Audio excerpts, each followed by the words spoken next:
Bhubaneswar drain tragedy घटना रे निलंबित हेले सहकारी जंत्री। भुवनेश्वर एक ड्रेन रे जड़े नाबालक भासी जाई तांकर मृत्यु घटना रे एने राज्य सरकार एक कड़ा पदक्षेप नैछथि। बीएमसी ड्रेनेज डिविजन रो सहकारी जंत्री को निलंबित करा जायथिबा सूचना रहिछि। तेबे घटनार तदंत रिपोर्ट हस्तगत हेबा परे बीएमसी ड्रेनेज डिविजन रो कार्यरत सहकारी जंत्री संतोष दास को सस्पेंड करा दैछि।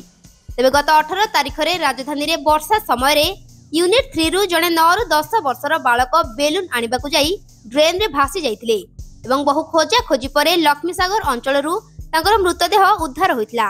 तेबे वर्षा हेले एही बळी घटना बारंबार घटुथिबारु ए घटना को सरकार गंभीरतार सह नेथिले। या सह मृत बालकर परिवार को सांत्वना देबा सह तांको 4 लाख टंकार सहायता राशि प्रदान करथिले एवं एहार तुरंत तदंत करिबाकू निर्देश दैथिले।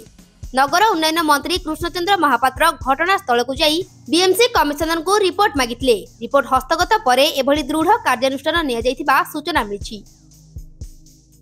भुवनेश्वर ड्रेन ट्राजेडी घटना रे निलंबित हेले सहकारी जंत्री। भुवनेश्वर एक ड्रेन रे जड़े नाबालक भासी जाई तांकर मृत्यु घटना रे एने राज्य सरकार एक कड़ा पदक्षेप नैछथि।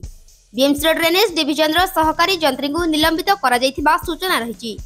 तेबे घटनार तदंत रिपोर्ट हस्तगत हेबा परे बीएमसी ड्रेनेज डिविजन रो कार्यरत सहकारी जंत्री संतोष दास को सस्पेंड करा दैछि।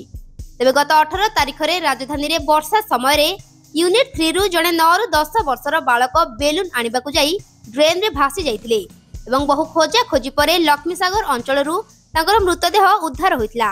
तेबे वर्षा हेले एही बळी घटना बारंबार घटुथिबारु ए घटना को सरकार गंभीरतार सह नेथिले। या सह मृत बालकर परिवार को सांत्वना देबा सह तांको 4 लाख टंकार सहायता राशि प्रदान करथिले एवं एहार तुरंत तदंत करिबाकू निर्देश दैथिले। नगर उन्नयन मंत्री कृष्णचंद्र महापात्र घटनास्थल को जाई बीएमसी कमिशनर को रिपोर्ट मागिथिले। रिपोर्ट हस्तगत परे एभली दृढ़ कार्यानुष्ठान निया जायथिबा सूचना मिलिछि। ब्यूरो रिपोर्ट रियो न्यूज।